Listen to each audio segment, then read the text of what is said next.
Korang sering melakukan aktiviti lasak bersama 4x4 korang? Nakkan absorber yang padu dan mantap dalam setiap pemanduan?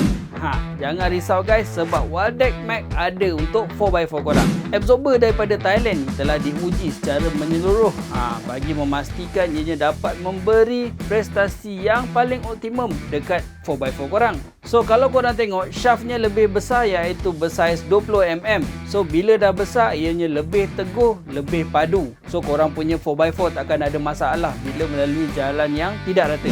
Manakala untuk tubenya pula, ia menggunakan dual tube teknologi, yang mana dengan teknologi ni ia mampu menampung beban yang lebih, namun korang masih mendapat keselesaan ketika memandu. Dan yang paling best sekali, absorber Waldeck Max ni ada untuk pelbagai jenis model kenderaan yang ada dijual di Malaysia ni. So korang tak perlu nak risau, cari je dekat mana-mana kedai spare part 4x4 terdekat korang. So dengan Waldeck Max, korang boleh ke mana saja tanpa masalah.